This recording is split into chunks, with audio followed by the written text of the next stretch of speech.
Hello दोस्तों, मैं कृष्ण आर्या और आप देख रहे हैं आपका अपना यूट्यूब चैनल आर्या कोचिंग। जैसा कि आप जानते हैं आपके बोर्ड एग्जाम बहुत करीब आ गए हैं और आपको तैयारी अभी बहुत करनी है, क्योंकि अचानक बोर्ड एग्जाम की डेट आने से बहुत सारे बच्चों में पैनिक हो गया है कि आखिर तैयारी कैसे करें, क्योंकि तैयारी अभी बहुत बाकी है और एग्जाम हमारे पास जो समय है बहुत कम है। ठीक है, तो इस कम समय में ज्यादा तैयारी हम कैसे करें, अच्छी तैयारी कैसे करें, इसके लिए मैं आपके लिए सॉल्यूशन लेके आया हूं। आपको क्या करना है, मैं जो क्वेश्चंस बताऊंगा अगर आप केवल यही क्वेश्चंस तैयार कर लेते हैं तो ये मानिए लगभग 90% पेपर जो है आपका फंस जाएगा केवल इन्हीं क्वेश्चन से। ठीक है, क्योंकि याद रखिएगा मैं ये क्वेश्चंस बहुत ही सिलेक्टेड क्वेश्चंस मैंने उठाए हैं, बहुत सोच विचार करके ये क्वेश्चंस को रखा है। एक चैप्टर में केवल 6 से 7 क्वेश्चंस मैं आपको बताता हूं और केवल अगर इन्हीं क्वेश्चंस को आप तैयार कर लेते हैं तो डेफिनेटली आप बहुत अच्छा स्कोर कर पाएंगे और कम समय में। आपको ज्यादा पढ़ाई करने की आवश्यकता नहीं है, कहने का मतलब है कि आपको हर चीज पढ़ने की आवश्यकता नहीं है, जो बहुत इंपॉर्टेंट है बस वही हमें पढ़ना है। तो इंपॉर्टेंट क्या है मैं आपको बताऊंगा हर चैप्टर की। ऑलरेडी हम चैप्टर नंबर 1 और चैप्टर नंबर 2 के क्वेश्चंस बता चुके हैं पिछले वाले वीडियो में। अगर आपने उस वीडियो को नहीं देखा है तो जरूर देखिए और वो सारे क्वेश्चंस तैयार कर लीजिएगा। और पिछले वाले वीडियो अगर आप देखना चाहते हैं तो लिंक डिस्क्रिप्शन में दे दिया है, आप जाकर के वहां से डायरेक्ट उस वीडियो को देख पाएंगे। ठीक है, इस क्लास में हम आपको बताने वाले हैं चैप्टर नंबर 3 और चैप्टर नंबर 4 के वो इंपॉर्टेंट क्वेश्चंस जो बहुत ही इंपॉर्टेंट हैं और इनको आप तैयार करेंगे ही करेंगे, क्योंकि मोस्ट इंपॉर्टेंट क्वेश्चंस हैं। केवल अगर इन क्वेश्चंस को तैयार कर लेंगे तो आप बहुत अच्छा स्कोर करेंगे। चलो स्टार्ट करते हैं आज की क्लास को। क्लास क्या है, आज पढ़ाना तो है नहीं, केवल क्वेश्चंस बताऊंगा और बच्चा इसको शेयर जरूर करिएगा, क्योंकि जितने बच्चों के पास जाएगा सबका भला होगा। ठीक है, तो आपको क्या करना है, शेयर करना है। सबसे पहला मैं क्वेश्चन बता रहा हूं चैप्टर नंबर 3 से। चैप्टर नंबर 3 में सबसे पहला क्वेश्चन मैंने बताया अपवाह वेग के आधार पर ओम के नियम का निगमन। अपवाह वेग के आधार पर ओम के नियम का निगमन आपको अच्छे से तैयार कर लेना है, हर प्रकार से इसको अच्छे से तैयार कर लीजिएगा। मोस्ट इंपॉर्टेंट क्वेश्चन है आपके बोर्ड एग्जाम के लिए। इसके बाद में मैंने बताया व्हीट स्टोन सेतु की संतुलित अवस्था का जो फॉर्मूला P/Q बराबर R/S होता है, आपको अच्छे से तैयार भी होगा। मेरे ख्याल से ये बातें आपको तैयार भी होंगी। अगर नहीं तैयार है तो जरूर तैयार कर लीजिएगा और अगर तैयार भी है तो एक बार रिवीजन जरूर कर लीजिएगा। ठीक है, तो इसका आपको रिवीजन कर लेना है। इसके बाद में आपको मीटर सेतु आप जानते हैं कि मीटर सेतु का इस्तेमाल हम किसी अज्ञात प्रतिरोध को ज्ञात करने में करते हैं। तो उस अज्ञात प्रतिरोध का जो फार्मूला होता है S = क्या होता है, R × 100 - L/L। ठीक है, तो ये आपको फार्मूला तैयार कर लेना है। साथ ही साथ में मीटर सेतु का जो सिद्धांत है पूरा तैयार कर लेना है। इसके बाद में विभव मापी, क्वेश्चन नंबर 4 विभव मापी को भी आपको अच्छे से तैयार कर लेना है। ठीक है, इसके बाद में अगर हम चैप्टर नंबर 3 की बात करें तो इसके बाद में आपको तैयार करना है धारा घनत्व एवं अपवाह वेग में संबंध।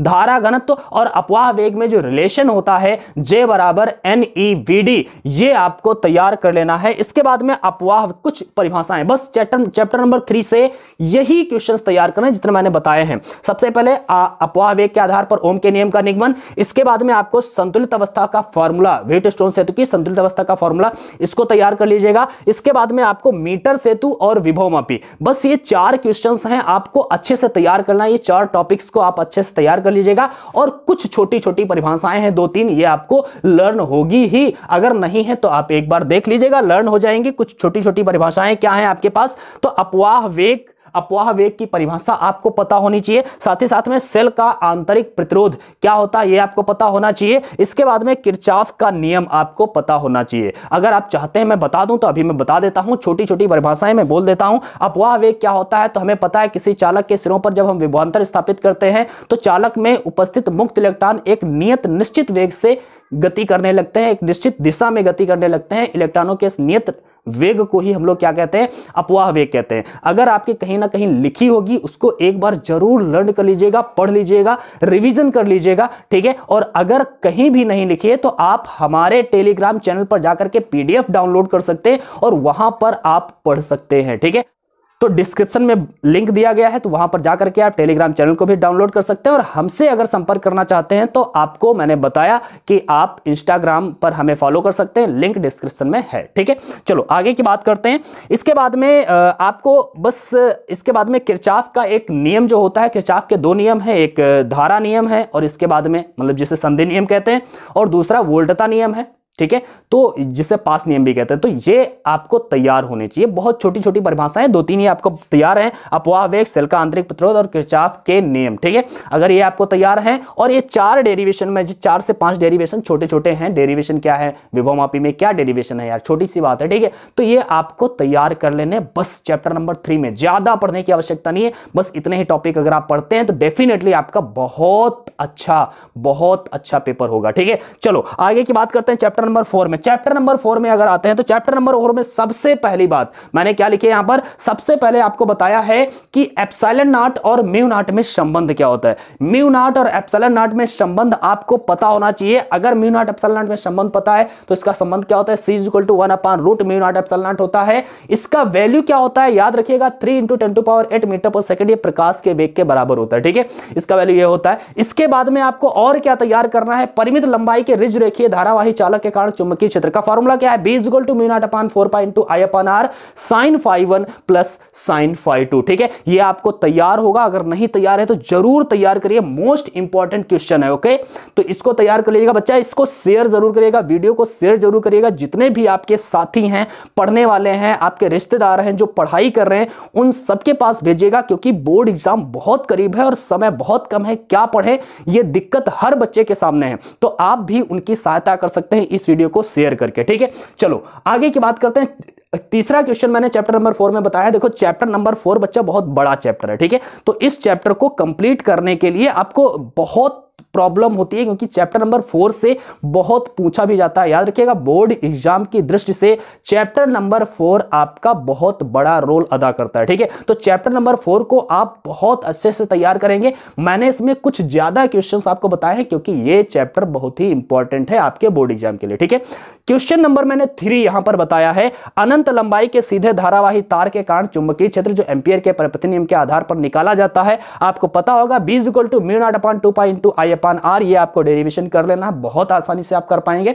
ठीक है, बहुत छोटा सा डेरिवेशन है, आपको याद भी होगा। इसके बाद में आपको क्या करना है, लंबी परिनालिका के भीतर चुंबकीय क्षेत्र, लंबी परिनालिका के भीतर चुंबकीय क्षेत्र क्या होता है, B = μ0 × I। ये आपको तैयार कर लेना है, बिकॉज ये बहुत ही इंपॉर्टेंट है। परिनालिका मेरे ख्याल से आपकी बार 100% आनी ही आनी है। ठीक है, इसके बाद में अब की बात हम बात करते हैं साइक्लोट्रॉन। साइक्लोट्रॉन का आपको सिद्धांत याद कर लेना है। ठीक है, तो साइक्लोट्रॉन को अच्छे से तैयार कर लीजिएगा। इसके बाद में 2 समांतर धारावाही तारों के बीच बल, 2 समांतर धारावाही तारों के बीच बल, या फिर इसी क्वेश्चन को ऐसे भी बोला जाता है, 2 समांतर धारावाही तारों की प्रति एकांक लंबाई पर लगने वाला बल। ठीक है, तो प्रति एकांक लंबाई पर लगने वाले बल की बात करते हैं तो F अपान में ये L जो इधर है वो हम अपान में L इधर कर देते हैं, तो F अपान L हो जाता है μ0/2π × I1I2/r। ओके, तो इंटू में L उधर है। अगर प्रति एकांक लंबाई की बात करता है तो F अपान L बराबर में μ0/2π × I1I2/r, ये वाला फॉर्मूला हम लोग निकालते हैं। ठीक है, इसके बाद में चैप्टर नंबर 4 देखो बड़ा चैप्टर भी है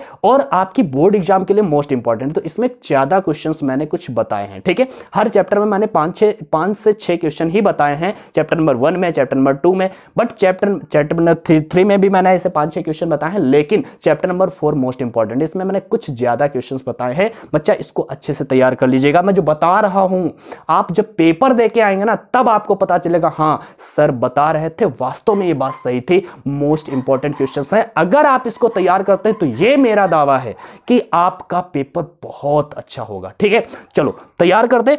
अगला क्वेश्चन मैं आपको बताता हूं। अगला क्वेश्चन है, एक समान चुंबकीय क्षेत्र में धारावाही लूप पर बल युग्म का आघूर्ण टाउ बराबर NIAB sin थीटा। ये आपको फॉर्मूला पता होगा और आप इसको देख लीजिएगा, एक बार जरूर रिवाइज कर लीजिएगा। और टाउ बराबर MB sin थीटा। ओके, इसको ये में बात एक ही है, NIA को ही हम M बोलते हैं, तो NIA को MB sin थीटा वही सेम हो जाएगा, तो इसमें दोनों का फॉर्मूला सेम ही है। इसके बाद में धारा मापी का सिद्धांत एवं धारा सुग्राहिता, आप इसको भी तैयार कर लीजिएगा। धारा सुग्राहिता का फॉर्मूला SI से व्यक्त करते हैं, phi/I से कहते हैं NAB/C। ओके इसके बाद में धारा मापी का अमीटर में रूपांतरण। धारा मापी का अमीटर में कैसे रूपांतरण करते हैं, तो हमें पता है कि एक संट का उपयोग करते हैं। संट क्या होता है, एक बहुत ही छोटा प्रतिरोध होता है जो समांतर क्रम में जोड़ दिया जाता है धारा मापी के, ठीक है। तो ये संट का उपयोग करते हैं। उस संट का जो फॉर्मूला होता है IG अपान I minus IG into G. यहां पर G क्या होता है, धारा मापी का प्रतिरोध होता है। IG धारा मापी से होकर जाने वाली धारा होती है और I क्या होती है, कुल धारा होती है उसमें, ठीक है। तो ये आपको तैयार करना है। साथ ही साथ में कुछ छोटी छोटी परिभाषाएं हैं आपको ये तैयार कर लिए। 9 क्वेश्चंस हैं जो एक तरीके से डेरिवेशन कह सकते हैं।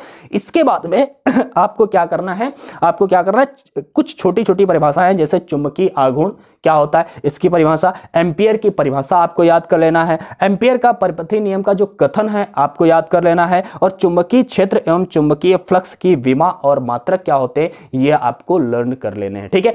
बस इतना अगर आप तैयार कर लेते हैं, चैप्टर नंबर 4 से आपका कोई क्वेश्चन नहीं छूटेगा भाई। अगर न्यूमेरिकल आएगा ना तो न्यूमेरिकल भी इन्हीं फार्मूलों पर ही बेस आता है, ठीक है। अगर आप चाहेंगे तो न्यूमेरिकल हम बताते रहेंगे। ऑलरेडी न्यूमेरिकल की एक सीरीज चल ही रही है, वीडियो डेली अपलोड ही होता है, आप देखेंगे। मुझे उम्मीद है कि आप जरूर देखेंगे उन वीडियोस को, क्योंकि वो बहुत ही बेनिफिशियल होंगे। लेकिन ये क्वेश्चंस आप किसी भी तरह से छोड़ नहीं सकते, इनको तो आपको तैयार ही करना है, ठीक है। आपको तैयार करना है, साथ ही साथ में इसको जल्दी से शेयर करिए, हर अपने ग्रुप में हर साथी के पास शेयर करिए, जिससे सबकी हेल्प हो सके, ठीक है। तो इसको जरूर शेयर करिएगा, भले लाइक मत करिएगा यार, लेकिन इसको शेयर करिए, ठीक है। क्योंकि बच्चे बहुत परेशान है कि आखिर क्या पढ़ें, क्या इंपॉर्टेंट है, इंपॉर्टेंट क्वेश्चन बता दीजिए। बहुत सारे बच्चे हमसे कहते हैं सर इंपॉर्टेंट क्वेश्चन बता दीजिए मुझे।